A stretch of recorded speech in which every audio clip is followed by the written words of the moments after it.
Discussion के लिए तो नहीं कहा था अभी आज? नहीं दिया था?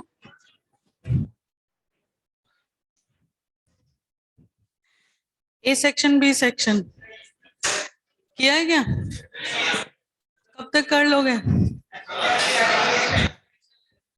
मोटिवेशन ले रहे थे कल। कितने दिन तक रहेगा इसका असर मोटिवेशन का? 4 महीने तक। क्या हो गया? इतना जल्दी? इतना वॉलेटाइल था क्या? बेसिकली मोटिवेशन क्लास में गए थे, कुछ पॉइंट्स नोट करके लेकर आए या नहीं? बस तो वो पॉइंट्स जो है ना वो लिख के रख लेना सामने टेबल के कि ये फॉलो करना है। गाना गाया वो अलग बात है, ये थोड़ी ये कंक्लूजन निकाला है क्या? चलो खैर आगे पढ़ते हैं हम। इलेक्ट्रोफिलिक एडिशन, इसमें बस क्वेश्चन दिया था। अच्छा विनाइल ईथर वाला दिया था ना? और कोई ग्रुप तो नहीं लगाया था इस पे? मिथाइल इधर, वाटर, अल्कोहल, ड्राई या एनहाइड्रस एसिड और कार्बोक्सिलिक एसिड। ठीक है, फर्स्ट वाले में जैसे कि बोला था सीधे ही क्या करेंगे, विनाइल ईथर का बॉन्ड तोड़ देंगे। जब भी हाइड्रोलिसिस करना है पूरे मैकेनिज्म से कौन जाएगा, सीधे करो, यहाँ पे पूरा टूटेगा ही सही, H और OH। तो इस तरफ तो आपके उस डायरेक्टली मिल गया अल्कोहल, और यहाँ पे क्या मिला, इनॉल। ठीक है, इस इनॉल को आप फर्दर टॉटोमराइज करा दो।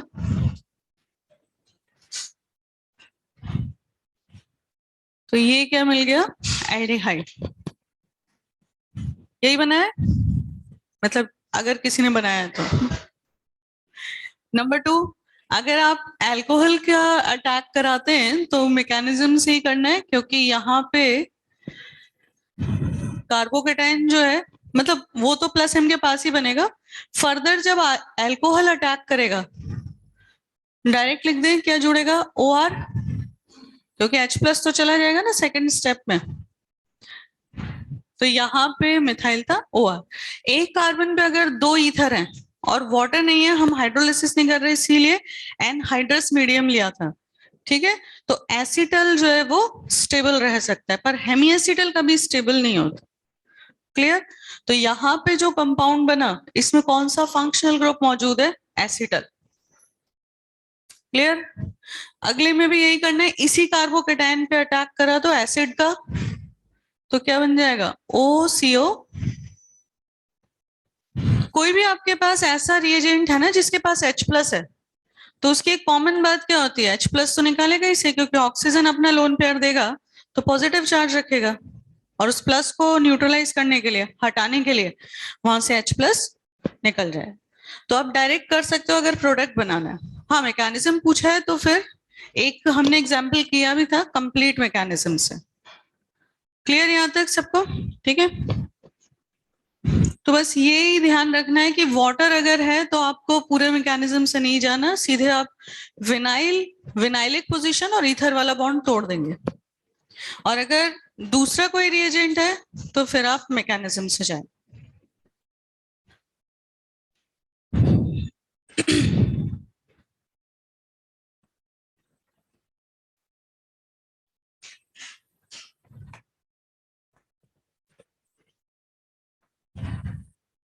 कोई डाउट इसमें? नहीं?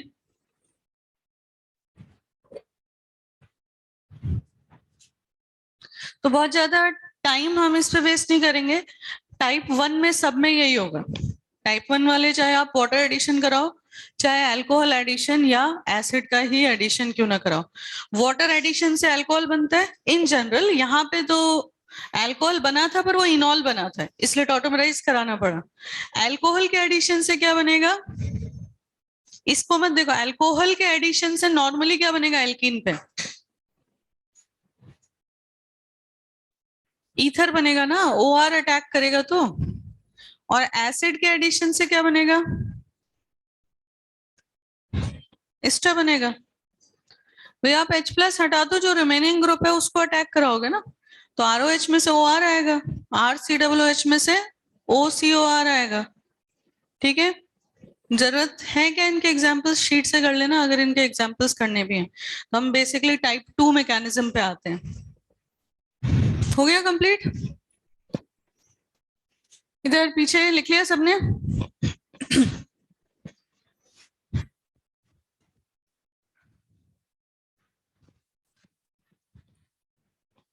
चलो अगला जो है हमारे पास type second reagents. Type second में लार्ज इलेक्ट्रोफाइल्स आएंगे, है ना, जिनके पास लोन पेयर होता है। नंबर 1 X2 का एडिशन, नंबर 2 HOX का एडिशन, NOX का एडिशन, और बाकी फिर ऑक्सीमर्क्यूरेशन, डीमर्क्यूरेशन।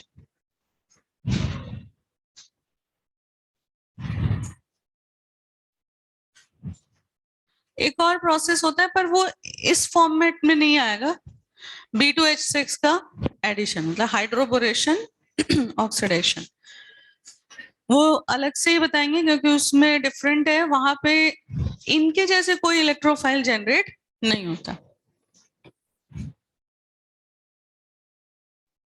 तो टाइप 2 रिएजेंट में क्या क्या कॉमन बातें थी बताएं जरा। रीअरेंजमेंट नहीं होता और एंटी साइड अटैक होता है, यही दो थी ना इन सब के लिए। और टाइप 1 में रीअरेंजमेंट करा के देखा जितने भी एग्जाम्पल किए, और वहां पे कोई स्टीरियोकेमिस्ट्री फिक्स नहीं थी। ठीक है, सब में एक बार हम इलेक्ट्रोफाइल देख लें कौन सा आएगा। अटैकिंग इलेक्ट्रोफाइल, तो X2 में कौन होगा, X प्लस ही होगा। HOX में कौन होगा, इसमें भी X प्लस होता है, अभी आगे समझाएंगे कैसे, फिलहाल तो एक बार आउटलाइन देख रहे हैं। NOX में कौन होगा, NO प्लस होगा, और इसमें होगा आपका Hg प्लस 2। ये मैकेनिस्टिक अप्रोच नहीं है, अभी हम डायरेक्ट देख रहे हैं कि इनमें इलेक्ट्रोफाइल कौन होगा यहाँ पे अटैक करने के लिए। अब 1 बाय 1 लेंगे रिएक्शन। तो यहाँ पे आपके पास Hgb प्लस 2 इसलिए लिखा मैंने, दो एसिटेट ग्रुप से जुड़ा है ना, वो पूरा का पूरा इलेक्ट्रोफाइल है, पर Hg पे पॉजिटिव चार्ज आ रहा है। चलो फर्स्ट इसमें अलग अलग ही देखेंगे हम। एडिशन ऑफ X2,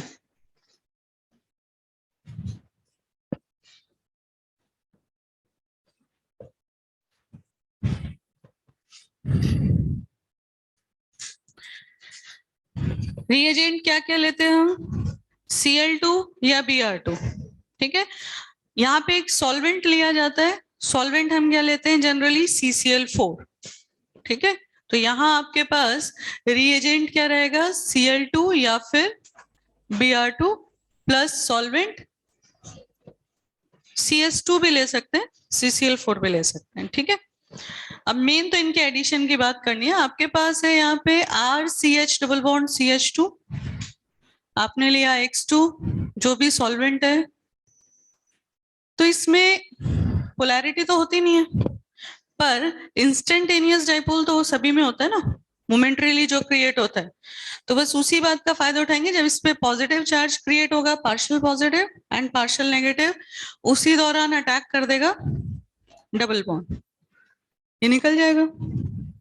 तो डायरेक्ट वैसे नहीं, एरोमेटिक में जैसे X प्लस आ रहा था अटैक करने के लिए, इसीलिए मैंने आपसे कहा कि यहाँ पे ये टेक्निकली नहीं लिखा हमने, ये हमने सिर्फ खुद के समझने के लिए लिखा है।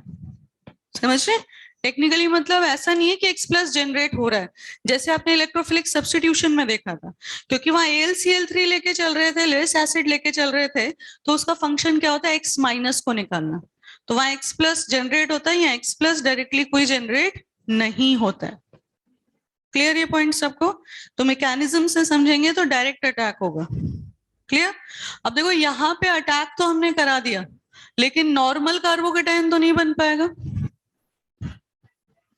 ठीक है, तो ये बना आपका ब्रिज्ड कार्बोकेटायन, और इसको तो हटा दें जो निकल गया, Br नहीं है सॉरी, X माइनस। क्लियर? अब अगले स्टेप में क्या होगा, यही लगा देती हूँ, प्लस X माइनस अटैक करेगा किस जगह, या तो इधर या फिर इधर, क्योंकि ये तो कोई स्टेबल स्पीशीज नहीं है ना। तो यहाँ पे अटैक किस तरफ करेगा, दोनों तरफ कर सकता है, लेकिन मोर फेवरेबल क्या है, जहां पे बॉन्ड टूटते वक्त पॉजिटिव चार्ज की स्टेबिलिटी ज्यादा हो। ठीक है, तो ये बॉन्ड हमेशा मोर एल्काइलेटेड साइड से ही ब्रेक करेंगे। तो इतना हम इसलिए बोल रहे हैं मैकेनिज्म पढ़ रहे हैं, अदरवाइज सीधा सीधा रूल था कि कार्बोकेटाइन जहां पे ज्यादा स्टेबल है वहीं पे न्यूक्लियोफाइल अटैक करता है। तो एक्स माइनस ने अटैक किया, हो गया सिंपल। अब यहाँ पे कोई दिक्कत ही नहीं है कि अरे ये दोनों ही तो हेलोजन लगाने थे, तो बात इतनी सी नहीं है। अब यहाँ पे हम स्टीरियोकेमिस्ट्री से रिलेटेड एग्जांपल देखेंगे। अगर हम प्रोपीन में Br2 का एडिशन कराते हैं तो क्या 1,2-डाइब्रोमोप्रोपेन बन जाएगा, तो वो क्वेश्चन नहीं है, हम साइक्लोहेक्सीन में करा के देखेंगे। ठीक है, इसके अलावा हम सिस 2 ब्यूटीन में और ट्रांस 2 ब्यूटीन में करा के देखेंगे कि आखिर स्टीरियोकेमिस्ट्री का रोल इसमें कैसे देखा जाता है। क्लियर?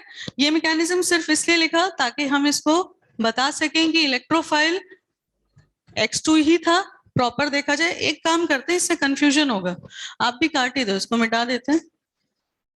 लास्ट तक आप खुद ही कंक्लूड कर लोगे कि जो रिएजेंट आएगा उसमें से कौन जोड़ रहा है जाके।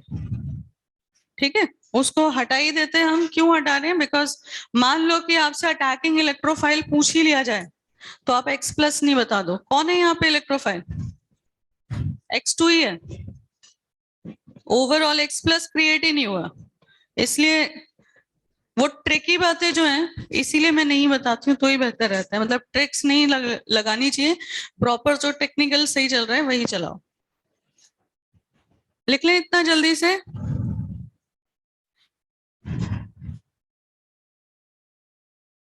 इसमें जो एग्जाम्पल्स हम लेंगे, ये तो रिएजेंट तो लिख लिया ना सबने?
मैकेनिज्म हुआ कंप्लीट।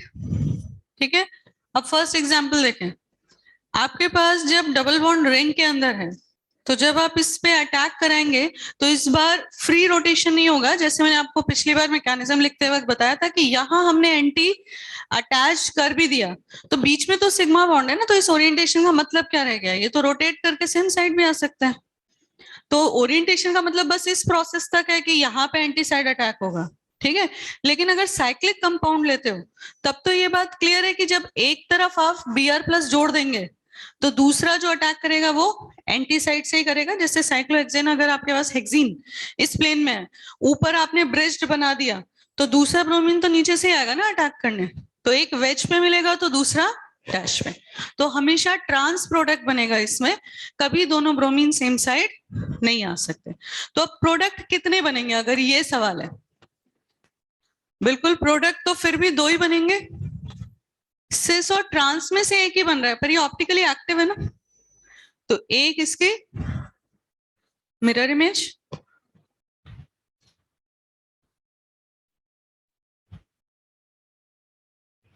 अच्छा, मिरर यहाँ नहीं लगाती मैं, क्योंकि फिर आपको इसको इधर बनाना पड़ेगा। मिरर इमेज तो आपको लेटरल इन्वर्जन से देखेगा, यहाँ जो मैंने बनाया उसमें मिरर सामने रखा है, तो जो आगे वाला ग्रुप है वो मिरर इमेज में पीछे नजर आ रहा है।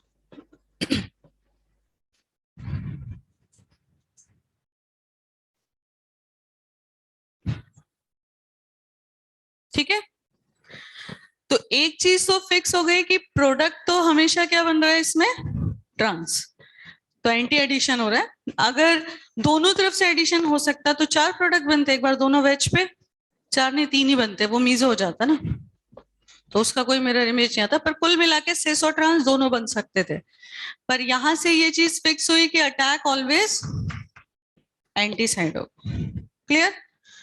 नंबर 2, ये सीधा करना है, इसमें अगेन डबल बॉन्ड बाहर है रिंग के, तो यहाँ पे ओरिएंटेशन का कोई खास फर्क नहीं पड़ता।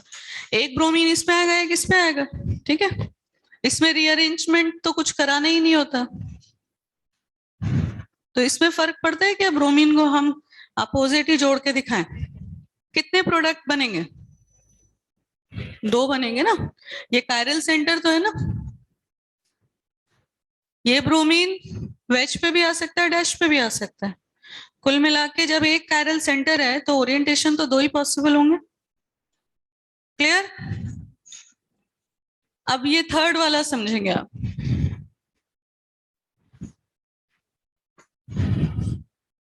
देखो थर्ड वाले को पहले तो एक बार प्रॉपर मैकेनिज्म प्रोसेस से बताऊंगी, और इसके बाद फिर ट्रिक से याद रखेंगे।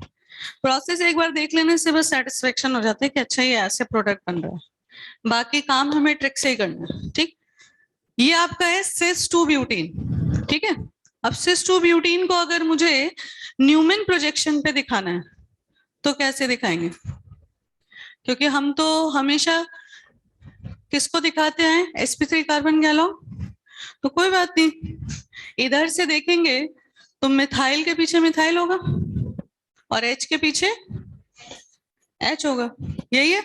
लेकिन हमें इक्लिप्स फॉर्म नहीं चाहिए, हमें चाहिए स्टैगर्ड फॉर्म। स्टैगर्ड फॉर्म इसलिए चाहिए क्योंकि ब्रोमीन 180 डिग्री पे ऐड होना चाहिए एंटी साइड से। अगर एडिशन आपका होता H2 का निकल के प्रेजेंस में, कैटालिटिक हाइड्रोजनेशन, वो सेम एडिशन होता है, तो जब आपको सेम साइड से जोड़ना होता है तो हम क्या करते हैं, इक्लिप्स्ड फॉर्म रखते हैं, ताकि सेम साइड से दोनों ग्रुप आके जुड़ जाएं। और जब एंटी साइड से जोड़ना है तो हमेशा स्टैगर्ड रखना पड़ेगा। ठीक है, फिर बता रही हूँ, इतना परेशानी हो, ये प्रोसेस हमें अप्लाई करना ही नहीं है, ये सिर्फ समझने के लिए। तो यहाँ पे अगर मैंने इस तरह से बनाया तो है, तो ये कौन सा फॉर्म, स्टैगर्ड है और सिस है ना, इससे तो सब कन्विंस्ड है ना कि सिस है। ट्रांस कैसा बनता, अपोजिट आ जाता, ये होता ट्रांस।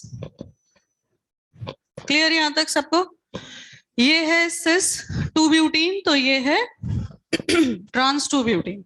अब ब्रोमीन का एडिशन कराना है, तो एक ब्रोमीन आएगा फ्रंट वाले कार्बन पे, तो दूसरा आएगा पीछे वाले पे, आ रहे हैं दोनों एंटी साइड से, स्टैगर्ड है तो इसलिए अपोजिट आएंगे ही सही। तो यहां हमने अटैच किया एक ब्रोमीन, यहाँ पे दूसरा, सिमिलरली दूसरे में भी कर देते, फ्रंट वाले पे भी Br और बैक साइड भी Br। अब एक बार इनकी स्टीरियोकेमिस्ट्री देखो, यहां पे अगर इसको देखा जाए तो ये ऑप्टिकली एक्टिव फॉर्म है, आप मिथाइल के पीछे मिथाइल ले भी जाओगे तो ब्रोमीन तो H के पीछे आएगा ना, प्लेन ऑफ सिमेट्री कभी नहीं आएगी। तो अगर एक बार आपको एंटी फॉर्म में प्लेन ऑफ सिमेट्री या सेंटर ऑफ सिमेट्री नहीं दिख रही तो फुल एक्लिप्स बना के चेक कर लो, बस 2 ही तरीके हैं। वैसे मैं बता दूं आपको, एंटी फॉर्म में अगर सेंटर ऑफ सिमेट्री नहीं दिख रही ना, तो फुली एक्लिप्स में प्लेन ऑफ सिमेट्री भी कभी नहीं दिखेगी। लॉजिक लगा के देखो, सेम ग्रुप के ऑपोजिट सेम ग्रुप नहीं है तो फुल इक्लिप्स में कैसे आ जाएंगे, आगे समझ में। ठीक है, तो ये कैसा फॉर्म हुआ, ऑप्टिकली एक्टिव, जबकि ये कैसा फॉर्म हुआ, ऑप्टिकली इनएक्टिव। सेम ग्रुप के सामने सेम ग्रुप है, सेंटर ऑफ सिमेट्री दिख रही है। क्लियर, तो ये कहलाएगा आपका रेसिमिक मिक्सचर, तो ये भी बनाएगा, तो मैं इसको सीधा लिख देती हूं, रेसिमिक क्यों बना रहे हैं? मैंने मिथाइल मिथाइल इधर लिए थे, क्या ये मिथाइल इधर नहीं हो सकता? ये तो हमने अपनी मर्जी से लिया, तो पॉसिबिलिटी तो दोनों बनने की है ना, यानी दोनों एनैंटियोमर बन सकते हैं। हाँ, लेकिन इसमें आप कहीं भी ले लो, मीजो तो मीजो ही रहेगा। तो ये कौन सा फॉर्म है? Meso form. यहाँ तक क्लियर? अब हम इस पे डायरेक्ट ट्रिक लगाएंगे। ये तो समझने की बात थी कि क्यों सिस से रेसिमिक बनेगा और क्यों आखिर ट्रांस से मीजो बनेगा। अब यहाँ पे हम समझते हैं कि ट्रांस में एंटी एडिशन करते हैं तो ऑलवेज प्रोडक्ट क्या बनता है? मीजो। हम इसको ऐसे याद रखेंगे, मैट रूल। ये दोनों जगह चलेगा, एलिमिनेशन में भी और एडिशन में भी। मैट रूल मतलब मीजो एंटी ट्रांस। मीजो में एंटी एडिशन उल्टा बोल दिया, मीजो में एंटी एलिमिनेशन करने से ट्रांस बनता है और ट्रांस में एंटी एडिशन से मीजो बनता है। तो एलिमिनेशन में भी यही ट्रिक चलेगी। तब हम पढ़ रहे होंगे यहां से। अब मैट पढ़ो चाहे टैम पढ़ो, दो क्यों पढ़े, हम एक ही चीज याद रखते हैं। क्लियर? इसका उल्टा पढ़ लेंगे ना, ट्रांस में एंटी एडिशन से मीजो। पर यहाँ पे एक लिमिटेशन जरूर है, एडिशन हमेशा सिमिलर काइंड ऑफ रिएजेंट का होना चाहिए, जैसे X2 H2 अगर एंटी करा रहे हैं तो। समझ गए? अगर आपने लिया यहाँ पे जैसे HOX तो फिर आप इस ट्रिक को अप्लाई नहीं करोगे। समझ आया? क्लियर? अब यहाँ पे दूसरा क्या पॉइंट है कि अगर इस कंडीशन में एंटी यहां मैं लिख दूं, X2 मतलब सेम टाइप ऑफ रिएजेंट जिसमें प्लस वाला और माइनस वाला सेम हो, मतलब इलेक्ट्रोफाइल न्यूक्लियोफाइल सेम हो। अगर आप इवन नंबर ऑफ चेंजेस करते हैं इस कंडीशन में, इवन नंबर ऑफ चेंजेस अकर, तो प्रोडक्ट क्या होगा? सेम रहेगा, प्रोडक्ट रिमेन्स सेम। और वहीं अगर आप ऑड चेंज करते हैं, if odd number of changes अकर, तो क्या होगा? Product will be changed. चलो अब इसको समझो कि हम इस, देखो आप सिस एंटी रेसिमिक भी कर सकते हो, कार बन जाएगा, कोई दिक्कत नहीं है। पर मैं चाहती हूँ बस एक ही चीज से सॉल्यूशन निकल के आए। इसमें क्या बनेगा? CAR। सिस में एंटी एडिशन से क्या बन रहा है? रेसिमिक। तो मैट कार टैम कई सारे आप बना सकते हो, पर मेरा सिर्फ ये कि आप खाली एक ही याद रखो और वो है मैट रूल। ठीक? अब इसमें चेंज करो। हम इधर से चल रहे हैं, ट्रांस की जगह सिस किया, कितना चेंज किया? एक। एडिशन अभी भी कौन से मैकेनिज्म से है? एंटी। किसका एडिशन है? X2। तो हमने चेंज तो एक ही किया ना, तो प्रोडक्ट तो बदलना चाहिए, और चेंज किया तो प्रोडक्ट बदल के क्या होगा? मीजो से रेसिमिक। आया समझ में? अब आप दो चेंजेस करो, सपोज सिस में सिन एडिशन कर रहे हैं, किसी भी A2B2 जो भी है उस तरह के रिएजेंट का, तो प्रोडक्ट क्या बनेगा? मीजो। क्लियर? तो अब आपको उसके लिए फिर एक अलग से ट्रिक नहीं बनानी। क्लियर? तो सिर्फ एक ट्रिक क्या याद रखनी है? मैट रूल। और ये पूरा एलिमिनेशन में भी चलेगी, वहां भी एप्लीकेबल होगी, और यहाँ जो एडिशन कर रहे हैं इसमें भी। ठीक है? दो तरीके तो बता दिए मैंने, लास्ट में भी एक तीसरा तरीका और बताऊंगी। तो फिलहाल आपके पास 90% टाइम ये काम करेगा। ये काम कब नहीं करेगा वो अगले एग्जाम्पल में समझेंगे। ठीक? लिख लो पहले इतना।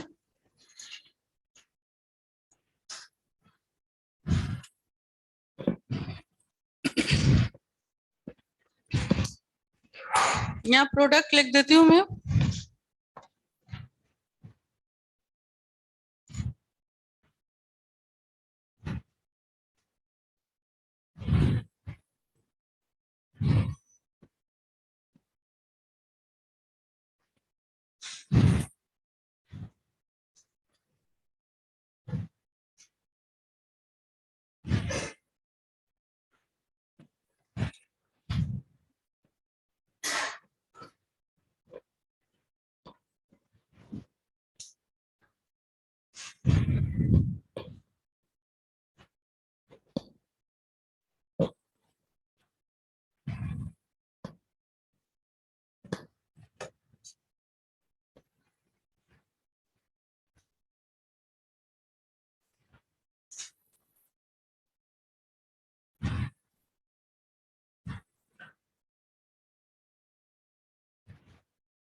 ऑनलाइन वालों को कोई डाउट?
कोई डाउट है इसमें?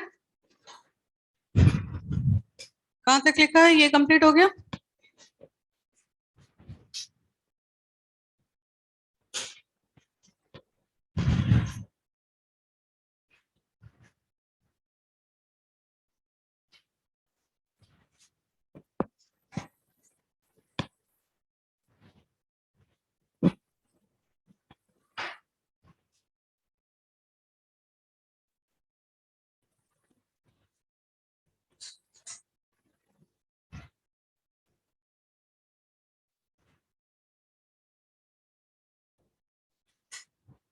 हाँ, यहाँ तक हो गया सबका?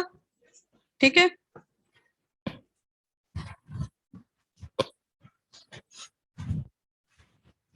अब देखो, पहले तो ये वैलिड जहां पे, पहले वो एग्जाम्पल और करेंगे, उसके बाद कहाँ वैलिड नहीं है वो देखेंगे। कितने? 4 हो गए थे ना?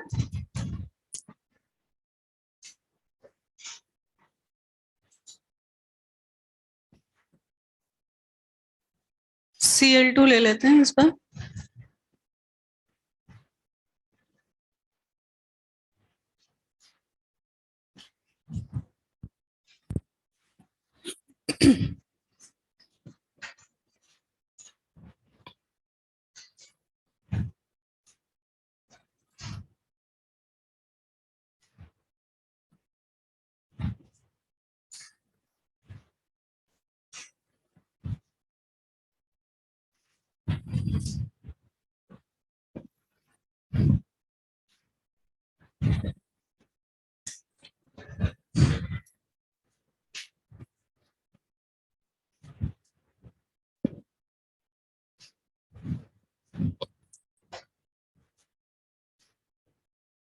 अच्छा, ये लिखा नहीं अभी?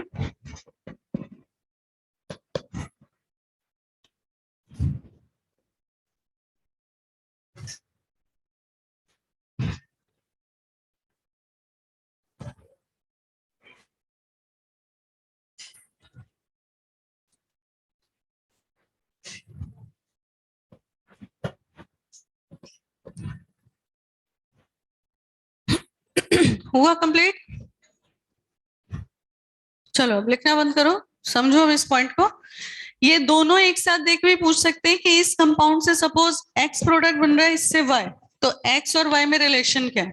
क्योंकि दोनों में हमने Cl2 रखा है, बनेगा तो 1,2 डाइक्लोरो साइक्लोऑक्टेन। यहाँ भी एडिशन के बाद 1,2 डाइक्लोरो साइक्लोऑक्टेन, यानी कि स्ट्रक्चर वाइज तो सेम है, पर स्टीरियोकेमिस्ट्री तो डिफरेंट होगी। क्योंकि यहाँ जब आप देखेंगे तो ये कौन सा साइक्लो ऑक्टेन बोल दिया, सॉरी साइक्लोडेकेन बनेगा, 10 कार्बन है, ये इससे साइक्लोडेकेन, जबकि ये क्या है, ट्रांस साइक्लोडेकेन। अब देखो पॉइंट क्या होता है कि जब आप इसके लिए ऑप्शन देखते हैं या टेक्निकली आप ऐसे समझते हैं, तो जरूरी नहीं आप Cl एक यहाँ जोड़ के दिखाएं। ठीक है, इसमें आपको प्रोडक्ट कैसे लिखा हुआ मिलेगा, 1-2 पोजीशन ये भी तो ले सकती हूँ मैं, ये तो ट्रांस दिखाने के लिए था ना, बाकी जब साइक्लोडेकेन बन गया तो उसमें 1-2 का कोई डिफरेंस है क्या, सारे कार्बन एक जैसे। ठीक है, तो अगर इसमें हम देखें ट्रांस में एंटी एडिशन से मीजो बनता है, ये मिलेगा आपको। तो अब इसमें तो ऐसा दिख रहा है कि दोनों क्लोरीन सेम साइड जुड़े, पर सेम साइड नहीं जुड़े। अब प्रीवियस पे जाओ, जब आपने ट्रांस 2 ब्यूटीन से मीजो बनाया था, सेम साइड दिख रहे थे ना एक ही लाइन पे, और ब्रोमीन ब्रोमीन वो भी सेम साइड, तो क्या ये सेम साइड से जुड़े थे, नहीं, हमने इंटरचेंज किया था, पहले मिथाइल और H सेम साइड थे, तो ये बनना ऐसे चाहिए था, यहाँ H यहाँ मिथाइल और फिर ब्रोमीन ब्रोमीन हम कैसे दिखाते, एंटी साइड, ये था, ये पहले कौन से ग्रुप थे, सेम साइड, तो एक लाइन पे वही ग्रुप आते हैं ना जो सेम साइड होते हैं, वर्टिकल पे आ गए। इधर आपके पास ब्रोमीन और ब्रोमीन फिर आके जुड़े एंटी साइड, रिमेनिंग ग्रुप हमने लिख दिए जो भी बचे। अब इसको स्विच करके बनाओ, मिथाइल यहाँ गया H यहाँ, ठीक है, फिर H इधर Br इधर, तो वही तरीका यहाँ दिखाने का, ये ट्रांस है तो बॉन्ड और बॉन्ड ऑपोजिट साइड है ना, अब इसको मुझे मीजो दिखाना है तो कैसे दिखाएंगे, कैसे दिखाओगे, इस फॉर्म में, इस फॉर्म में मीजो इसी तरीके से दिखेगा ना, कि दोनों क्लोरीन सेम साइड और बॉन्ड्स को भी स्विच किया, वो भी कहाँ गए, सेम साइड, तो इसको आप ओपन चेन से समझ सकते हो, क्लियर। तो यहाँ पे आपको ट्रिक से ही काम हुआ कि नहीं, ट्रांस में एंटी एडिशन से क्या बनाना था, मीजो, नहीं आया क्या समझ में, ओपन चेन से समझो, क्योंकि साइक्लिक में तो विजुअलिटी नहीं आएगी ना कि यहाँ पे कैसे बन गया इस फॉर्म में, क्लियर, पक्का। अब इसमें सिस में एंटी एडिशन से क्या बनेगा, रेसिमिक, तो रेसिमिक तो सीधे दिख जाएगा आपको कि हम एक Cl को वेज पे जोड़ेंगे तो दूसरे Cl को डैश पे, तब बनेगा रेसिमिक, तो ये और एक इसकी मिरर इमेज है, समझ में। अब इन दोनों में रिलेशन पूछे कि उसमें X कंपाउंड बन रहा है, इसमें Y, तो क्या रिलेशन है, डाइस्टीरियोमर्स, एक आपका कायरल है, रेसिमिक में से कोई भी ले सकते हैं, और दूसरा मीजो है, तो रिलेशन क्या होगा, डाइस्टीरियोमर होगा, क्लियर। तो यहाँ पे जब भी साइक्लोएल्कीन्स में पूछा जाता है तो आप ट्रिक से ही सॉल्व करेंगे, अदरवाइज यहाँ तो मैं लगा के बता दूंगी एक वेज पे और एक डैश पे, उससे फायदा क्या होगा, ऐसा कोई ऑप्शन आपको दिखेगा ही नहीं, क्योंकि वो रिप्रेजेंट करने का तरीका ही नहीं है, इसमें मीजो और रेसिमिक दिखाने का यही तरीका है।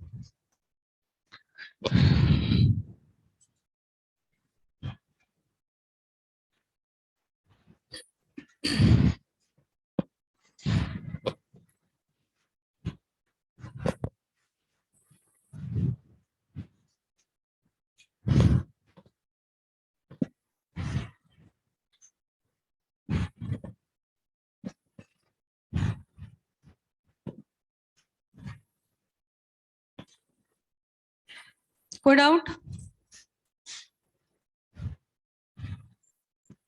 तो मैक्सिमम सब जगह ट्रिक से ही काम करना है, लेकिन इसमें आपको इसको भी समझ लें एक बार, 7th वाले में आपको दिख रहा है कि यहाँ कोई सिस और ट्रांस ही नहीं है, समझ गए ना, तो उधर भी हम मीजो और रेसिमिक क्या बोलेंगे, जो भी बनेगा वो तो कायरल ही होगा, क्लियर। तो अब इसको कैसे करें, कोई भी दो ग्रुप जो सेम साइड है उसको सेलेक्ट कर लो, तो मैंने सेलेक्ट किया फिनाइल और मिथाइल को। अब एक बात तो साफ है कि जो भी ग्रुप सेम साइड है उनको हम सेम लाइन पे रखते हैं, तो मैंने रख दिया पीएच और मिथाइल, इतना क्लियर, ये सबको पता है इतना। तो अब जो एडिशन के लिए आ रहा है उसका मैकेनिज्म याद रखो, क्योंकि मैं इसलिए बोल रही हूँ यहाँ तो Br2 आ रहा है, आगे HOX भी आएगा, है ना, NOX भी आएगा, फिर उसके बाद आप कैटालिटिक हाइड्रोजनेशन में H2D2 कुछ भी ऐड कर सकते हैं ना, तो जो भी एडिशन के लिए आ रहा है वो कौन से मैकेनिज्म से आ रहा है, एंटी मैकेनिज्म से आ रहा है, तो एक Br इधर जोड़ा और दूसरा एंटी साइड, पहला स्टेप, दो ग्रुप चुन लिए जो सेम साइड थे, उनको हमने कहाँ रख दिया, वर्टिकल लाइन पे। फिर जो भी एडिशन के लिए आ रहा था, एंटी मैकेनिज्म से आ रहा है, तो हमने उनको एंटी साइड रखा। अब रिमेनिंग ग्रुप रख दो जो जगह बची है। तो रिमेनिंग ग्रुप फिनाइल के पास H, मिथाइल के पास, अब ये तो कायरली बनना है, जब सारे ग्रुप अलग हैं तो सिमेट्री तो आएगी ही नहीं। क्लियर? तो एक ये बनेगा प्लस एक इसकी मिरर इमेज। अच्छा, आप ये किसी भी फॉर्म में आपको लिख के दे सकते हैं। सपोज मैंने आपको दिया PH इधर, C2H5 इधर, इथाइल मतलब C2H5, ये सही है कि नहीं? नहीं नहीं, एक मिनट, मिथाइल,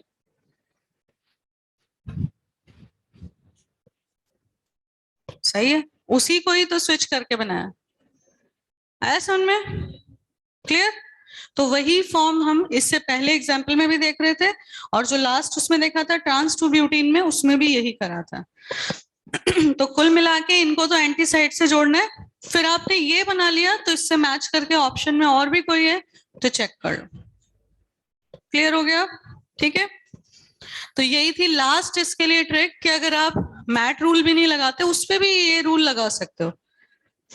आपको दो ही काम करने, पहला दो ग्रुप चुन के रख दो वर्टिकल लाइन पे जो सेम साइड है, दूसरा जो एडिशन के लिए आ रहा है उसको जोड़ दो, बस। रिमेनिंग ग्रुप तो फिर आएंगे ही अपनी जगह पे।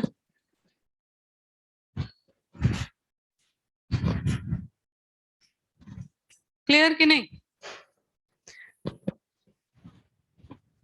अब इनको हम नाम क्या देते हैं? आपने एरिथ्रो और थ्रियो सुना है? नहीं सुना, कोई बात नहीं। अगर आपको इस फॉर्म में नहीं, एरिथ्रो और थ्रियो भी हम कब यूज करते हैं? जब आइडियल फिशर हो।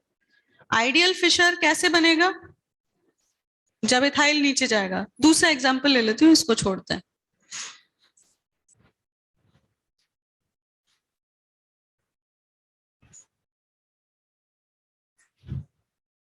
फिनाइल मिथाइल H और D ले लेते हैं यहाँ पे, Br2CCl4। आप लोग बनाओ, या इस बार अपोजिट करती हूँ मैं, यहाँ मिथाइल यहाँ H।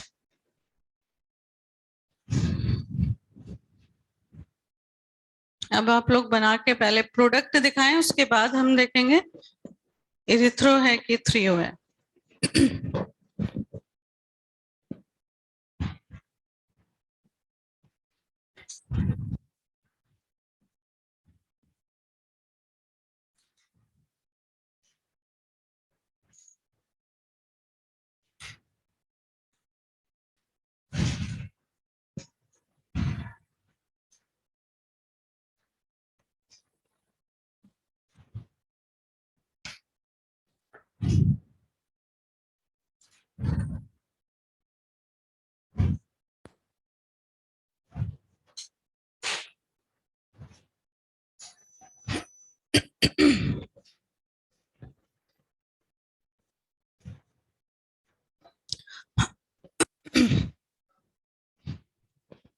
चलिए बन गया 8th वाला। कौन से ग्रुप चूज किए? PH और H, ठीक है। वर्टिकल लाइन पे रखा, Br एंटी एडिशन है, फिनाइल के पास वाले पे D है और इसके पास मिथाइल। इसमें तो हम नाम नहीं दे सकते, आइडियल फॉर्म में नहीं है, पर आइडियल फॉर्म में लेके तो आ सकते हैं। तो मिथाइल को कहाँ आना चाहिए? वर्टिकल लाइन पे। CH3 आएगा तो H यहाँ, फिर H इधर, तो Br। ऊपर वाले को एज इट इज ही रहने दें। जब सारे ग्रुप अलग हो जाएं, यहाँ तो फिर भी दो ब्रोमीन है, सारे ग्रुप भी अलग हो सकते हैं, तो हमें क्या देखना होता है? CIP रूल पढ़ा है ना, सीनियोरिटी देखनी है। किन की? ये जो हॉरिजॉन्टल लाइन पे है, बस इनकी। क्लियर? D और Br में से कौन सीनियर? अगर सीनियर सीनियर सेम साइड आ जाए, इरिथ्रो। और अगर ये ब्रोमीन अपोजिट साइड होते हैं, सीनियर सीनियर अपोजिट, तो थ्रियो। क्लियर? पर अगेन इरिथ्रो और थ्रियो किस में लिखेंगे? आइडियल फिशर में ही लिखेंगे।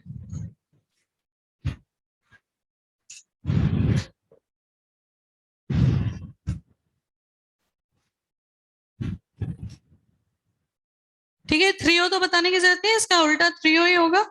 जब दोनों सीनियर आप अपोजिट साइड लगाओगे तो वो थ्री ओ हो जाएगा। और ये क्या है, इरिथ्रो।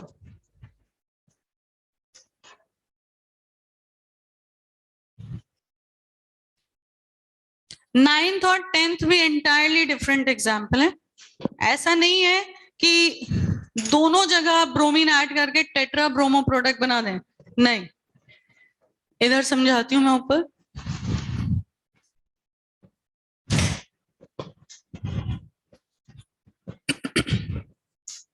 हो गया 8 तक कंप्लीट। समझे हम नाइन्थ? देखो इसमें आपके पास अगर दो डबल बॉन्ड्स हैं तो पहले तो किसी एक पे ही अटैक होगा। सीधा हम इस पे आ जाए, Br2 का अटैक हुआ तो क्या बनाया, bridged carbocation, non classical carbocation. अब Br माइनस बैठा है बाहर से अटैक करने के लिए, लेकिन ये जो न्यूक्लियोफिलिक सेंटर है, पाई इलेक्ट्रॉन क्लाउड है यहाँ पे, वो तो इंटरनली अटैक कर देगा ना। तो बाहर वाला न्यूक्लियोफाइल अटैक करे उससे पहले जो इंटरनल न्यूक्लियोफिलिक साइट है वहां से अटैक हो जाएगा। तो जब ये अटैक करेगा तो देखो क्या होगा। सपोज ब्रोमीन ने जैसे ही इस पे अटैक हुआ तो ब्रोमीन तो निकल जाएगा ना इधर से, जो इलेक्ट्रॉन पेयर था उसको लेके। अब यहाँ पे आपके पास दो जगह है, वन से भी अटैक हो सकता है, टू से भी। तो रिंग का साइज मैटर करेगा कि कौन स्टेबल बनाएगा। वन से अटैक किया तो 4 मेंबर्ड बन रही है, और टू से किया तो इधर ऐसे नंबर डाल देते हैं, कंटिन्यूएशन में रहेगा। कितने मेंबर्ड रिंग बनेगी, 5। ठीक है, तो हम कहां से अटैक कराएंगे, 1 से 5 पे। अब इस पॉइंट को समझें, ब्रोमीन तो यहां चला गया, क्लियर। अब इस पॉइंट को समझें कि ये जो पाई इलेक्ट्रॉन थे दोनों, ये बॉन्ड बनाने में काम आ गए 5 के साथ। तो 2 पे क्या हुआ, पॉजिटिव चार्ज, क्लियर। तो 2 पे क्या आ गया, पॉजिटिव चार्ज। अब Br माइनस बैठा हुआ है ना, वो यहां पे अटैक करेगा, क्लियर। तो ये आया Br माइनस। अब इसको आप चाहे तो ऐसे ही लिख के रखें, पर वही कहूंगी मैं, ऑप्शन में ऐसा लिखा हुआ नहीं मिलेगा तो किस फॉर्म में लिखेंगे, ये भी 5 के भी 5 करेंगे।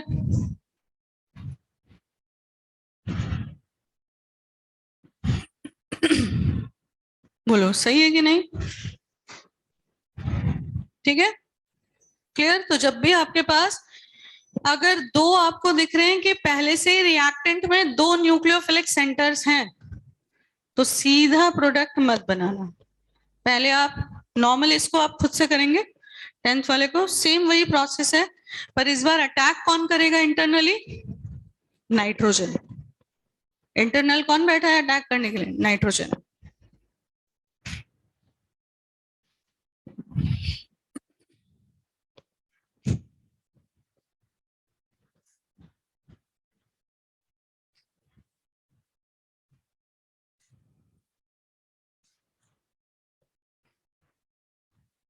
मतलब ये क्वेश्चंस बहुत आसान है, बहुत बोरिंग है क्या,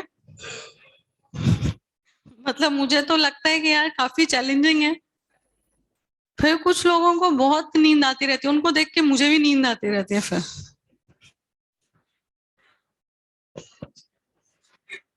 मतलब अगर ये भी इस लेवल पे है कि इससे नींद आए तो कुछ और लेकर आए, इससे भी मुश्किल सवाल।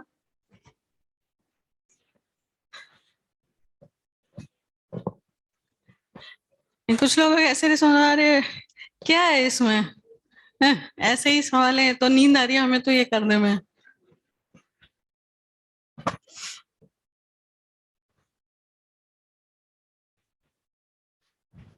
देखो सबसे पहली बात तो क्या है कि आप लोग ना नहा के नहीं आते हो, है ना, तो मेन प्रॉब्लम यही है। आप रात को यही टी शर्ट वी शर्ट पहन के सो जाते हो, है ना। कुछ लोग तो हो सकता है कि बैग भी लगा के ही सो जाते हो। सुबह उठे सीधा रेजोनेंस।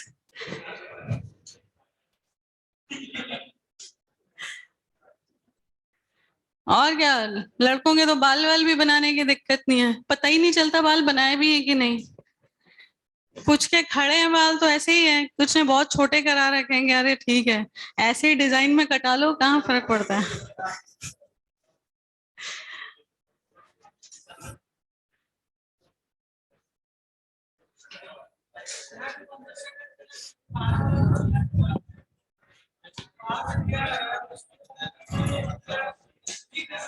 नहीं नहीं नहीं नहीं, एक मिनट, वीक न्यूक्लियोफाइल है ये पॉइंट नहीं है, आप आगे देखोगे, आगे और रिएक्शंस ऐसी आएंगी। यहाँ पे बात आती है प्रोबेबिलिटी किसकी ज्यादा है, बाहर से जो न्यूक्लियोफाइल आके अटैक करता है वो कितने कोलिशन करेगा, उसमें से कोई एक इफेक्टिव होगा। इंटरनली अगर अटैक होगा तो उसकी प्रोबेबिलिटी सही पॉइंट पे अटैक करने की ज्यादा है, इसलिए इंट्रामोलिकुलर रिएक्शंस की फिजिबिलिटी इंटरमोलिकुलर रिएक्शन से ज्यादा रहती है। बन गया इसका, एक ही डिफरेंस आएगा, वहां एक जॉइंट पे कौन आ जाएगा, नाइट्रोजन। चलो मैं लिख देती हूँ एक बार मैकेनिज्म से इसको भी। पहले आपका वही Br+ आ गया, अब नाइट्रोजन अटैक करेगा, रिंग बनेगी 1 2 3 4 एंड 5, वापस से वही पॉइंट है। इस बार सॉरी नाइट्रोजन है तो पॉजिटिव कौन लेगा अपने ऊपर इलेक्ट्रॉन देने के लिए, नाइट्रोजन ही लेगा, नाइट्रोजन ने दिया ना इसको, तो प्लस किस पे आया, लोन पेयर तो एन ने दिया बॉन्ड बनाने के लिए, तो एन के पास कोई चिंता नहीं है ना, एच बैठा हुआ है ना, जब तक ऑक्सीजन नाइट्रोजन के पास एच है तब तक उनको प्लस लेने में कोई दिक्कत नहीं है, मालूम ही है न्यूट्रल तो हो जाएंगे, भगा देंगे एच को। तो कुल मिला के हाइड्रोजन सबसे छोटा है ना। अब देखो ये कहाँ कनेक्टेड है, नाइट्रोजन जहां कनेक्टेड है उसके एडजेसेंट पोजीशन पे, इस साइड या ऊपर, ऊपर, ठीक है।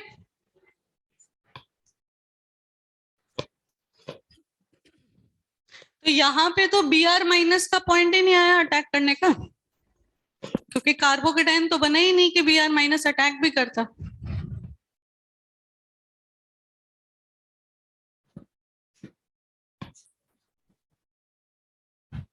ठीक है, तो हर तरह के एग्जाम्पल्स हो गए, इसमें स्टीरियो भी आ गया, क्योंकि इसमें रीअरेंजमेंट तो होता नहीं है, तो ऐसा नहीं है कि ये बहुत आसान है, ये उससे ज्यादा ही मुश्किल है, क्योंकि इसमें रीअरेंजमेंट भले नहीं होता पर यहाँ पे स्टीरियो केमिस्ट्री फिक्स रहती है, तो यहाँ प्रोडक्ट बनाने में और ज्यादा चैलेंजेस हैं।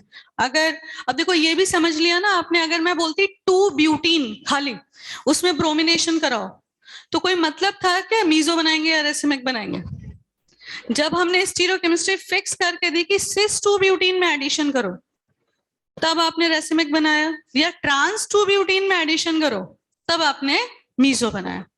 तो इसी को कहते हैं स्टीरियो स्पेसिफिक रिएक्शन, जब रिएक्टेंट की स्टीरियोकेमिस्ट्री भी फिक्स होती है तब जाके प्रोडक्ट की भी स्टीरियोकेमिस्ट्री निश्चित हो पाती है।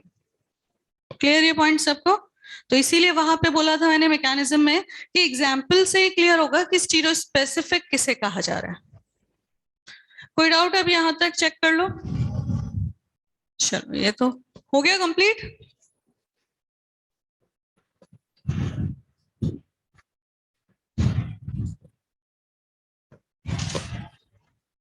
अब देखो सेकंड रिएजेंट, अब रिएजेंट का काम रह गया, एग्जाम्पल तो हर तरह के कर लिया, इसमें से कोई भी उठा के हम HOX का एडिशन करेंगे तो प्रोडक्ट वैसे ही बनाना है, ठीक है।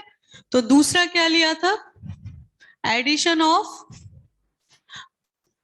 HOX, hypohalous acid, hypochlorous hypobromous, तो HOX कैसे, यहाँ पे HOX लिया जा रहा है रिएजेंट के फॉर्म में लेते हैं X2+ वाटर तो भी HOX बनता है, या फिर HOX के साथ लिया जाता है H+,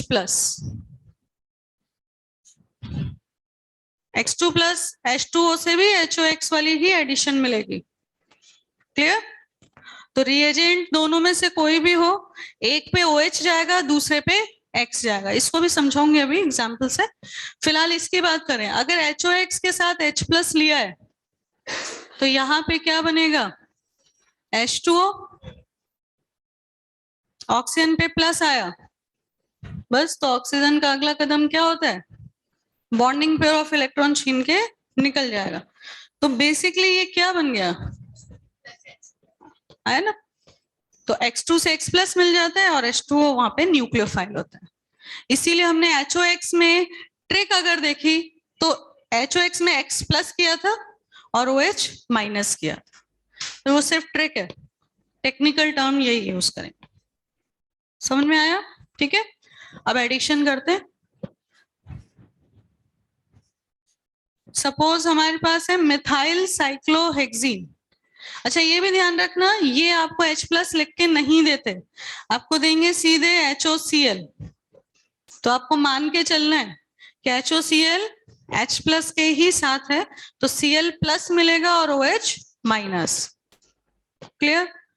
पूरे मैकेनिज्म से बताएं तो यहाँ पे सबसे पहला एग्जाम्पल है इसलिए मैकेनिज्म से कर रहे हैं।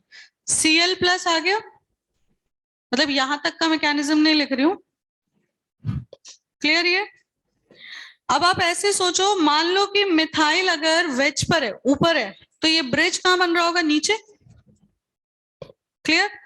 तो जैसे ही अब अगले पॉइंट पे OH थोड़ी आता है अटैक करने, तो वाटर ही आता है। ये अटैक करने आएगा किस साइड, अब ये भी सोचना पड़ेगा, इधर या इधर, 1 या 2। 1, जहां मिथाइल है वहीं कार्बोकेटाइन की स्टेबिलिटी ज्यादा है, ठीक है। तो ये अटैक करेगा, ये इधर चला जाएगा। अब हमें ये ध्यान रखना है कि OH और Cl को अपोजिट साइड रखना है। एंटी एडिशन किसका हो रहा है, OH और Cl का। तो यहाँ पे प्रोडक्ट इधर लिखते हैं, मैं मिथाइल की पोजीशन बाद में बताऊंगी। मान लो OH ऊपर से आ रहा है, तो Cl कहाँ जाएगा, क्लियर। अब मिथाइल को आप एडजस्ट करो जो भी उसके पास पोजीशन है। तो मेन तो इन दोनों का ओरिएंटेशन ऑलवेज ट्रांस होना चाहिए, एंटी होना चाहिए, क्लियर। अब यहाँ पे आपको जब सिमिलर ग्रुप नहीं है तो कभी मीजो कंपाउंड तो मिलेगा ही नहीं, ऑलवेज कायरल कंपाउंड ही मिलेगा। और कायरल कंपाउंड कभी अकेला नहीं बनता, ऑलवेज एसोसिएटेड रहता है अपनी मिरर इमेज के साथ। तो कोई भी कायरल प्रोडक्ट बनाते हैं तो उसको आप सिंगल प्रोडक्ट नहीं बता सकते, मीजो अकेला बता सकते हैं क्योंकि उसकी कोई मिरर इमेज होती ही नहीं है, और होती है तो आइडेंटिकल ही होती है।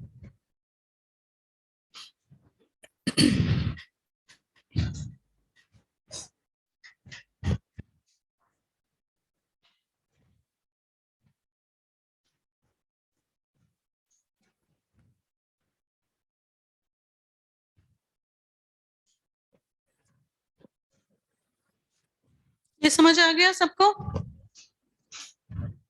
ओरिएंटेशन किसका ध्यान रखना है, OH और हैलोजन का, जो Cl है यहाँ पे।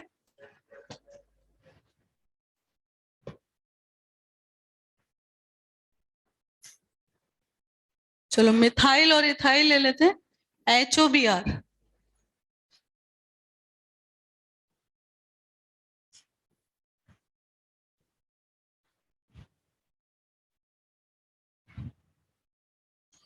और एक बेसिक सा इसमें हम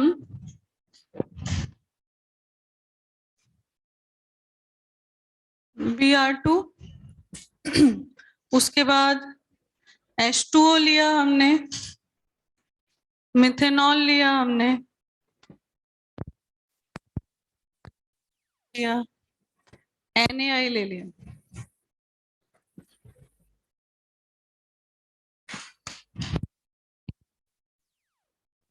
Br2 के साथ आप जरूरी नहीं है वाटर लें, मिथेनॉल भी ले सकते हैं। न्यूक्लियोफाइल बदलेगा, इलेक्ट्रोफाइल कांस्टेंट रहेगा। इलेक्ट्रोफाइल Br प्लस है, और यहाँ हमने जितने भी ये अलग से डाले ये सब न्यूक्लियोफाइल डिफरेंट लेकर आ रहे हैं। तो यहाँ ऑल पॉसिबल प्रोडक्ट्स पूछे जाएंगे, ठीक है। इसमें क्या करना है, HOBr सीधा बना दे। तो क्या तरीका था, ये लास्ट वाला ही सबसे आसान लगता है मुझे। 2 ग्रुप सेलेक्ट करो, दोनों को सेम वर्टिकल लाइन पे रख दो, मिथाइल और इथाइल। अब OH किधर जाना चाहिए और Br किधर जाना चाहिए ये सोच लो। दोनों जगह 2 डिग्री है ना, तो जहां प्लस आई ज्यादा है वहां पे जाएगा न्यूक्लियोफाइल, इथाइल के पास, ठीक है। तो इथाइल के पास हम मानते हैं ज्यादा स्टेबल है carbocation, OH anti side Br, बस बन गया प्रोडक्ट।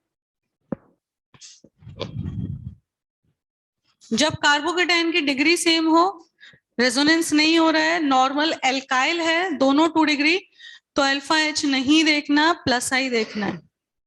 ध्यान रखना है इस पॉइंट को। एक अल्फा H का फर्क आ रहा है, मिथाइल के पास 3 है तो इथाइल के पास 2 अल्फा H है, फिर भी मैं बोल रही हूँ ये पॉइंट ध्यान रखना, अगर दोनों तरफ 2 डिग्री अल्काइल बन रहा है तो ऑलवेज प्रेफर प्लस I।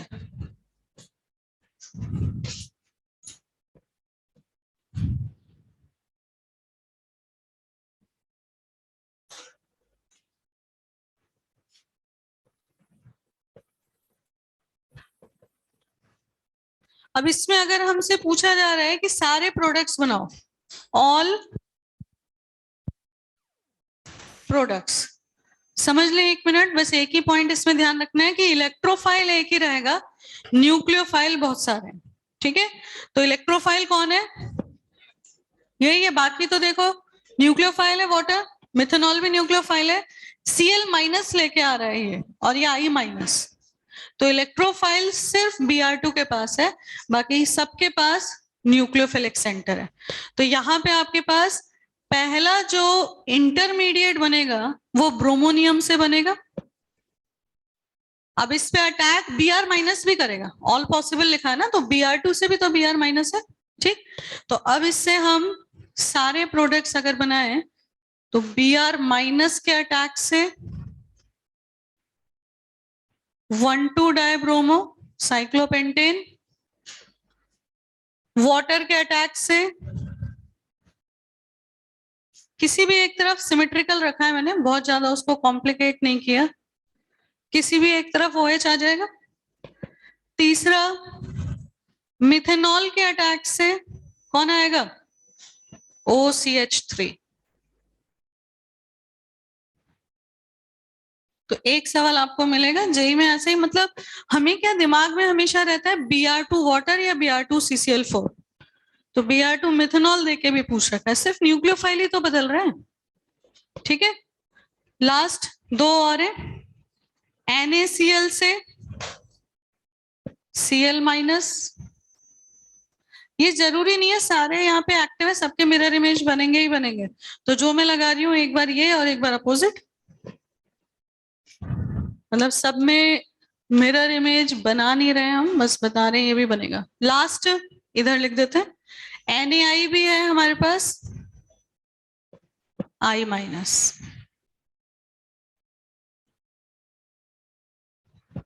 ठीक है।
देखो ये कॉम्प्लिकेट भले ही हो जाता पर ये ज्यादा बेहतर क्वेश्चन होता अगर यहाँ किसी एक तरफ मिथाइल लगाते, आपको लगाना नहीं है बट एक बार इसको समझ लो, अगर यहाँ मैं किसी एक तरफ मिथाइल लगाती तो सेलेक्टिव अटैक होता ना, तो उसमें ज्यादा चांसेस से ये पूछ सकते थे कौन सा प्रोडक्ट नहीं बनेगा।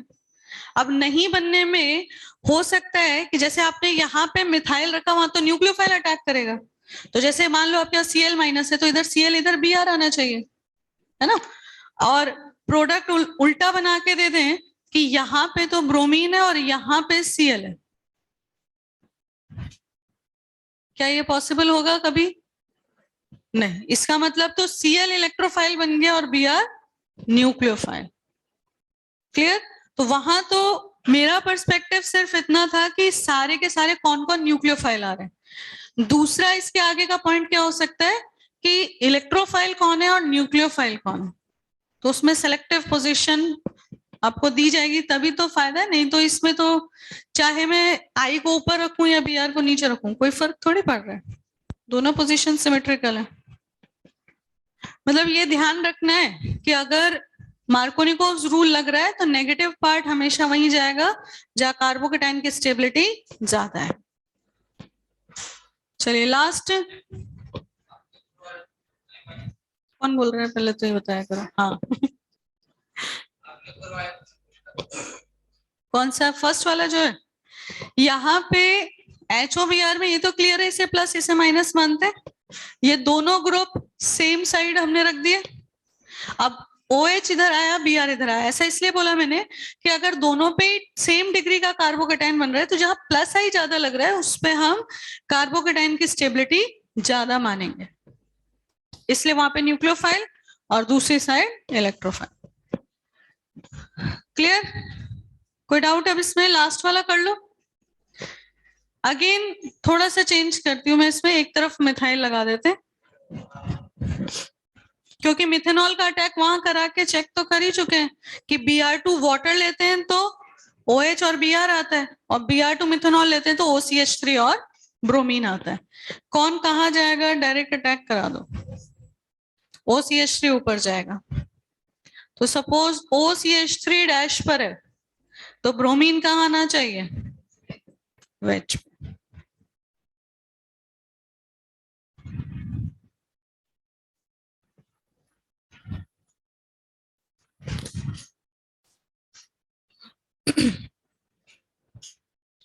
अब HOX की तरह बिल्कुल NOX है, एक एग्जाम्पल करेंगे उस पर केवल सिर्फ ये देखने के लिए कि NOX में कौन प्लस है और कौन माइनस है। NO प्लस है और X माइनस, और NOCl लेते हैं नाइट्रोसिल क्लोराइड, इसी में कर देते हैं। या चलो थर्ड है ना, एडिशन ऑफ NOX।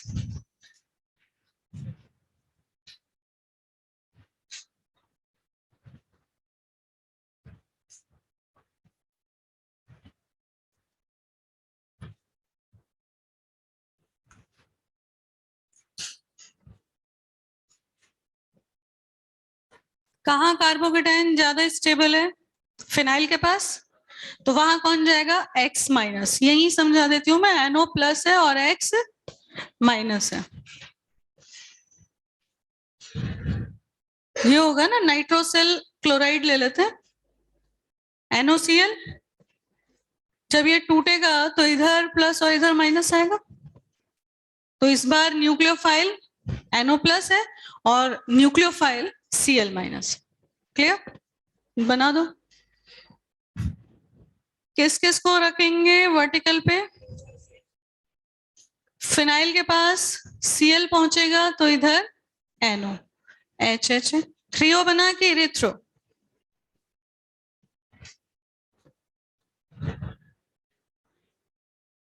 सीनियर जो है हॉरिजॉन्टल लाइन पे वो ऑपोजिट है, तो इसे क्या पढ़ेंगे? 3O। Senior same side erythro और सीनियर ऑपोजिट 3O। ये E और Z का उल्टा होता है, ऐसे याद रखो।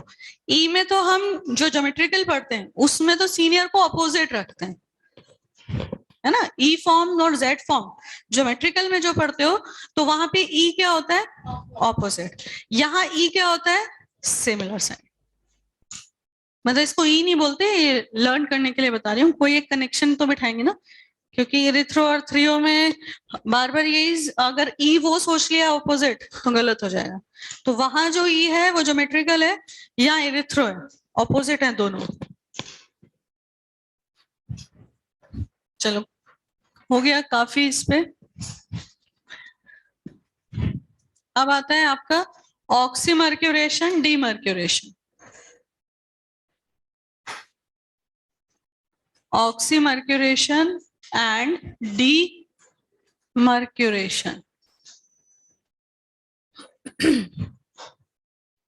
रिएजेंट क्या लेते हैं? Mercuric acetate HgOAc whole twice, क्या बोलेंगे इसको? Mercuric acetate. दूसरे नंबर पे लिया जाता है, मतलब अलग अलग नहीं है ये रिएक्शन, ना स्टेप वाइज होती है, 3 स्टेप में होती है। तो पहले स्टेप में मर्क्यूरिक एसीटेट, दूसरे स्टेप में न्यूक्लियोफाइल। अब ये वाटर हो सकता है, अल्कोहल हो सकता है, एसिड हो सकता है। अगेन वाटर अटैक करता है तो अल्कोहल बनेगा, अल्कोहल ही अटैक करता है तो ईथर बनेगा, और एसिड अटैक करता है तो ईस्टर बनेगा, जैसे विनाइल ईथर पे बताया। तो इसलिए यहाँ पे मैं सिर्फ क्या लिखूंगी? न्यूक्लियोफाइल। नंबर 3, डीमर्क्यूरेशन का टाइम आया, रिडक्शन करते हैं NaBH4 के साथ। तो रिएजेंट 3 स्टेप में काम करेंगे यहाँ पे। पहले डायरेक्ट जनरल रिएक्शन,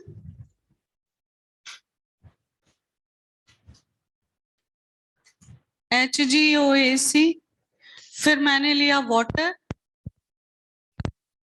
फिर फिक्स कर लेते हैं बच्चे की वाटर ही आएगा, और तीसरे नंबर पे NaBH4। ठीक है, ये सीक्वेंस में ही चलेगा। प्रोडक्ट क्या बनाना है समझो, 1 मिनट। प्रोडक्ट यहाँ पे बनाना है वही न्यूक्लियोफाइल, कहाँ अटैक करेगा वो ध्यान रखना है। दूसरी तरफ रिडक्शन से हाइड्रोजन आ ही जाएगा, तो यहाँ पे सिर्फ किसको ध्यान रखना है? न्यूक्लियोफाइल को। कहाँ अटैक करेगा? मार्कोनिकोव रूल से। तो यहाँ प्रोडक्ट बनेगा RCHNuCH3। दूसरी तरफ आपको ध्यान ही नहीं रखना, हाइड्रोजन ही आएगा, क्योंकि फाइनली हम लास्ट में रिडक्शन कर रहे हैं। क्लियर इतना पॉइंट सबको? मेन बात क्या है, जो पॉइंट्स हैं, एक तो प्रोडक्ट हमेशा मार्कोनिकोव्स बन रहा है, किसी तरह का कोई रीअरेंजमेंट नहीं होगा। टाइप 2 था ना, लिख चुके हैं पहले, लेकिन यहाँ पे एक बार कंक्लूड कर रहे हैं ताकि प्रोडक्ट डायरेक्ट बना सकें। ठीक है, स्टीरियोकेमिस्ट्री, सिन एंड एंटी दोनों बनेंगे। अब ये वाला पॉइंट मैकेनिज्म से क्लियर होगा कि लास्ट प्रोडक्ट आपको सिन वाला भी दिखेगा और एंटी वाला भी दिखेगा। तो यहाँ पे एंटी एडिशन होना चाहिए था, तो ये लास्ट में क्या गड़बड़ हुई? पर पॉइंट इज दैट कि कंक्लूजन अगर सामने है और मैं आपको डायरेक्ट कोई रिएक्टेंट से प्रोडक्ट बनाने को देती हूँ, तो हमें ये पॉइंट ही सबसे पहले दिमाग में आने चाहिए। अच्छा, ऑक्सीमर्क्यूरेशन डीमर्क्यूरेशन हो रहा है, तो ये प्रोडक्ट बनाना है और इसमें स्टीरियोकेमिस्ट्री का हमें कोई ध्यान नहीं रखना, दोनों तरफ से प्रोडक्ट बने। इतनी बात समझ में आई? मैं फिर बता रही हूँ, ज्यादा काम यही चीजें आती है, मैकेनिज्म किसी को याद नहीं रहने वाला। मैकेनिज्म सिर्फ यहाँ पे सेटिस्फेक्शन के लिए कि हाँ हमने पढ़ लिया और समझ लिया। लास्ट में जब क्वेश्चन करते हैं तो हमेशा, इसीलिए मैं आपको बोलती हूँ कि पहले यही याद रखना होता है, रिएक्टेंट, रिएजेंट और प्रोडक्ट। और कुछ खास बातें हैं प्रोडक्ट की तो वो क्लियर। ठीक है, चलो मैकेनिज्म में देखते हैं।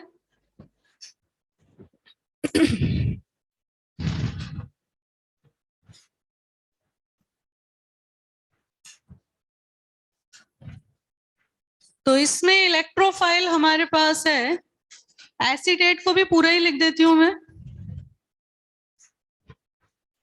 ये है आपका मर्क्यूरिक एसीटेट, तो Hg पे ही तो चार्ज है। मान लिया Hg+2 के फॉर्म में नहीं है, इसलिए वहां से मैंने मिटा दिया, लेकिन इलेक्ट्रोफाइल तो वही है ना। अब पूछा जाए कि इलेक्ट्रोफाइल कौन है, तो पूरा नाम लोगे मर्क्यूरिक एसीटेट। समझ में? पार्ट जिस पे अटैक हो रहा है वो भले ही मर्करी है, पर एज ए इलेक्ट्रोफाइल जैसे Br2 पूरा आ रहा था, उसी तरह से यहाँ पे HgOAc होल ट्वाइस, उसी को बोलेंगे हम इलेक्ट्रोफाइल। क्लियर ये पॉइंट सबको? ठीक है, अब इसने जैसे ही इस पे अटैक किया, एक एसीटेट ग्रुप निकल गया।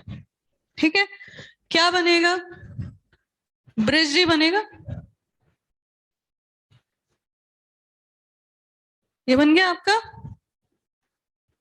Bridged non classical carbocation. अब सेकंड स्टेप में आया ना, यहाँ वाटर आता तो अल्कोहल बनाता, अल्कोहल खुद आ गया तो ईथर बना देगा। वही वाला पॉइंट है, कहाँ जाएगा अटैक करने? मार्कोनिकोव का ही चलेगा।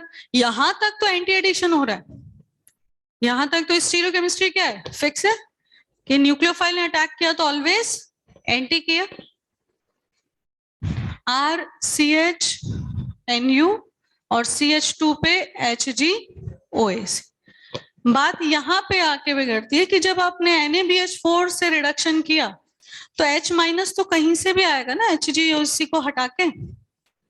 तो न्यूक्लियोफाइल और H का ओरिएंटेशन क्या फिक्स रह गया कि एंटी ही आना चाहिए? यहां तक फिक्स था, लेकिन लास्ट प्रोडक्ट पे अब ओरिएंटेशन का कोई मतलब नहीं रहा। इसीलिए हमने लिखा कि दोनों प्रोडक्ट बनते हैं सिन और एंटी। तो ये क्या बन गया, RCHNU और यहाँ पे क्या आ गया, CH3। क्लियर अब ये पॉइंट सबको? तो अगेन ऑक्सीमर्क्यूरेशन डीमर्क्यूरेशन क्यों कह रहे हैं? पहले वाले में मर्क्यूरिक एसीटेट का एडिशन हुआ, तो इसलिए इस स्टेप को क्या बोला, और लास्ट स्टेप में आपने क्या किया, बाहर निकाल दिया, तो ये हुआ डीमर्क्यूरेशन। फिर मैं बोलूंगी मैकेनिज्म का कोई रोल नहीं है, सिर्फ ये समझाने के लिए था।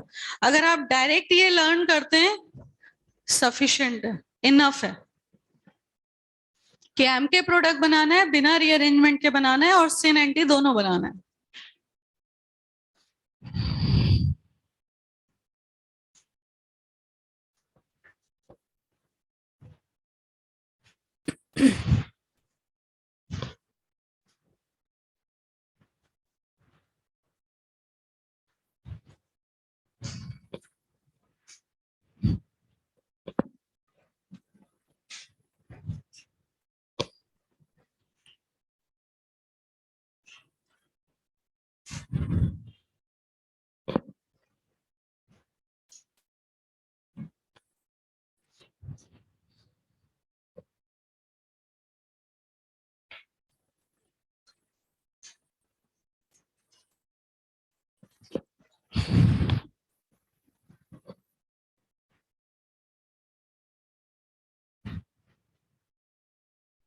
जल्दी से लिख लो, एक एग्जाम्पल कर लेंगे ताकि इस पे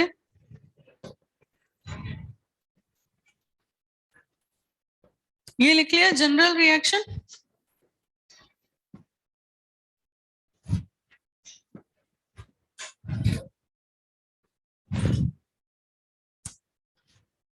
एक ही एग्जाम्पल बता रही हूँ खाली। इसमें आप एक बार डाइल्यूट H2SO4 डालें और एक बार HgOAc whole twice water and NaBH4। इसलिए लिया ये कंपैरिजन, समझ लें एक मिनट। इन दोनों में ही अल्कोहल बनेगा, तो यहाँ पे हम कंपैरेटिवली देखेंगे कौन सा अल्कोहल बनेगा फर्स्ट में। तो वो है आपका H3O प्लस नॉर्मल कार्बोकेटाइन जिसे आप रीअरेंज कराते हो, और उसके बाद प्रोडक्ट बनाया था पिछले क्लास में, क्या बना था, नहीं एक ही तो मिथाइल रह गया, रीअरेंजमेंट ओके, याद है कि भूल गए? ये याद है, ये तो बन गया विद रीअरेंजमेंट। अब ये बनाना है विदाउट रीअरेंजमेंट, बस इसको देख लो कि अच्छा वाटर आ रहा है मतलब अल्कोहल बनेगा। सीधा इस पॉइंट पे आओ, न्यूक्लियोफाइल OH है तो यहाँ पे प्रोडक्ट बनेगा विदाउट रीअरेंजमेंट। अब क्योंकि ये कायरल है, बस प्लस और माइनस दोनों, ठीक है। और जहां तक सिन और एंटी की बात है तो वहां पे भी वही पॉइंट है कि अगर हम मान लो कोई सिस कंपाउंड लेते हैं या ट्रांस लेते हैं तो इसमें सारे बनेंगे, रेसिमिक भी बनेगा और मीजो भी बनेगा, क्योंकि यहाँ पे लास्ट में आके ओरिएंटेशन निश्चित नहीं रह जाता। अब अगली क्लास में करेंगे एग्जाम्पल। वैसे NaBH4 की जगह BD4 ले लेते हैं कई बार, तो D कहाँ आएगा, क्लियर? बस फिलहाल तो इतना ही सफिशिएंट है, बाकी नेक्स्ट क्लास में इसको खत्म करेंगे, मतलब कल ही है क्लास तो कल ये चैप्टर कंप्लीट हो जाएगा, कल लास्ट है इसका। फिर ORM 3 जैसे चल रहा है वैसे ही चलेंगे। अब ये कंप्लीट होते ही आप एक्सरसाइज 3 कर लो पहले। 1 तो हो ही जाती है, पर 3 जो है वो सबसे आपके पास चैलेंजिंग है ना, तो 1 और 3 दोनों डिस्कस करूंगे। अब आप पहले अगर कर लेते हैं 3, क्योंकि कल की क्लास के बाद अगले हफ्ते क्लास आएगी तो टाइम है हमारे पास, तो एक्सरसाइज 3 को पहले कर लें, कल कंप्लीट हो जाए। Thank you.